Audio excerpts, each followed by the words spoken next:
Hello again and welcome back to another one. And today we got breaking news as Eminem became a grandfather a few days ago, and we found out about this from his daughter on Instagram, Elliot Marshall McClintock, born on the 14th of March 2025, and users were quick to point out the initials. His initials are Eminem, genius, or a little cutie. And today we have a couple of more milestones for Eminem that hit the web a few hours ago, including a remix of Mockingbird by Tory Lanez that sparked some interesting conversations on social media. And spoiler alert, Tory Lanez just scored some huge wins in the court of public opinion a few hours ago, and we'll expand on this in a moment. And today we also have an update on Kanye West slamming J.Cole, and he also revealed a scoop of some of the plans he's got with 50 Cent. And before we get to it, over in the United Kingdom, it has been a couple of new milestones for Eminem. For instance, on this week's official hip-hop and R&B chart in the United Kingdom, Eminem's Curtain Call the Hits has completed 900 weeks on the chart, so over 17 years on the chart for an album that released just over 19 years ago. And when it comes to monumental feats, we got another one that's equally as impressive, as Lose Yourself completed 946 weeks on the official hip-hop and R&B singles chart in the United Kingdom, and this week it charted at number 26. And what is even crazier is the fact that this is over 18 years on the chart, because it is a lot of people younger than 946 weeks who hop on social media platforms like X to give us a lecture about how Eminem's classic era isn't even that good and was overhyped because he's a white rapper. And these are people younger than the amount of time Lose Yourself has spent on the official hip-hop and R&B charts in a country. It is wild. And overall in 2025, on Spotify as it stands, based on all credits, Eminem has surpassed 2 billion streams in 2025 on the platform. So when it comes to lead credits, he's tracking at above 7 billion streams in 2025, a feat that no one in his era comes close to achieving. So objectively, we've never seen this level of longevity in hip-hop music. And moving on to the next point, we got to hear more from Kanye West, all thanks to text exchanges between academics and Kanye West. And we got to find out more on how he feels about J.Cole when he asked academics, "You literally can say a name and I can go for 10 minutes on each one." And when academics brought up J.Cole, he expanded on J.Cole. He never existed. Could you imagine a J.Cole Super Bowl performance? It had to be stopped.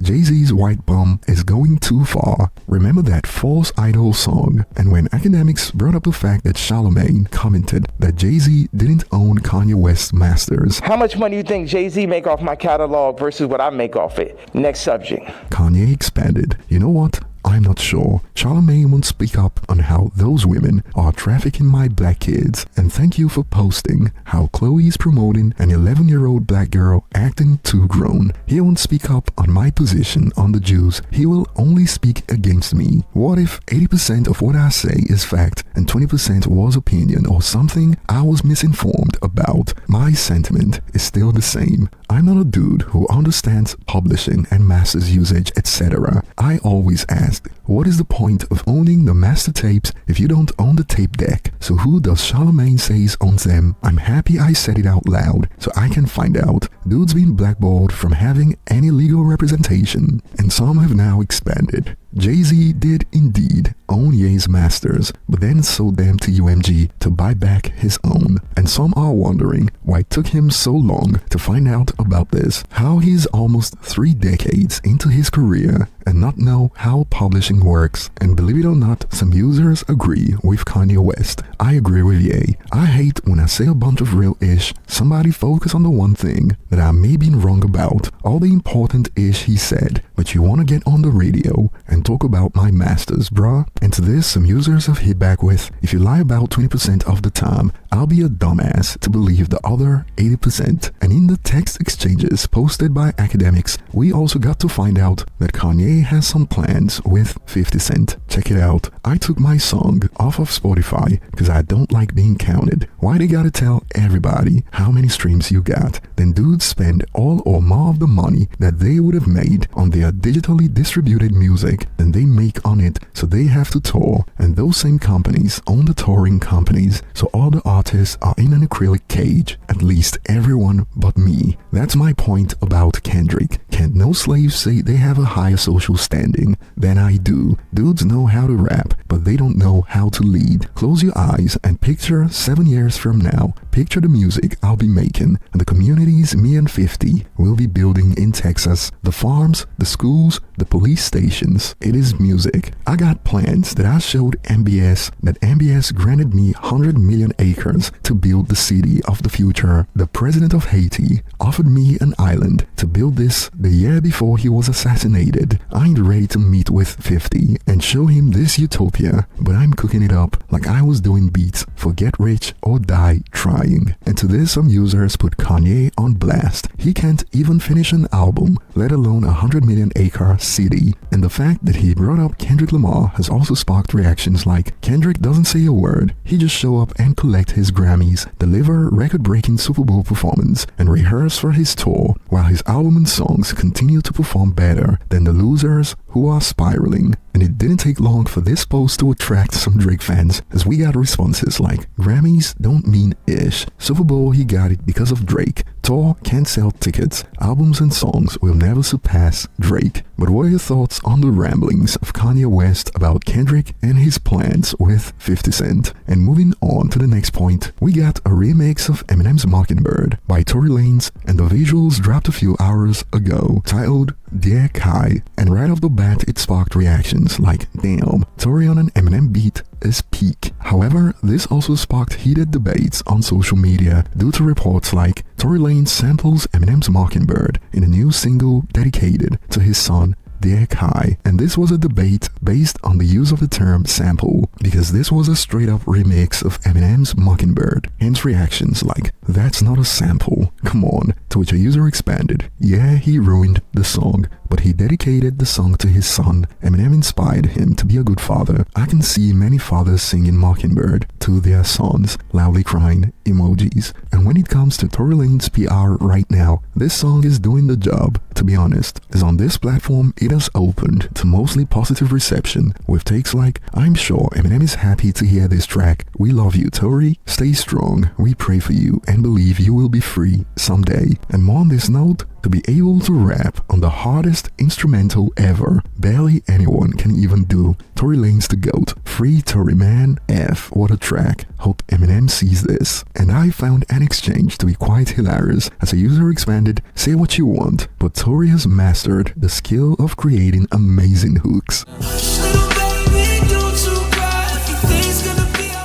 And some users were quick to jump in to clear the air. This is an Eminem cover. He didn't create the hook, lol. Look up Eminem Mockingbird, though in general you're right, Tory does make good hooks. And I don't know what this one was about. Greatness of M is finally coming to light. I mean, most of us have already known for over a decade now, some even over 2 decades. And this is true. This song is just a reminder that Mockingbird is still hard even 21 years later. But not everyone was a fan of the remix, and some have accused Tory Lanez of pandering for pity points. Check this out. Fake pandering, shake my head. If he wanted to be a good father, he should have never been in a position to be sent to prison in the first place. Come on, man.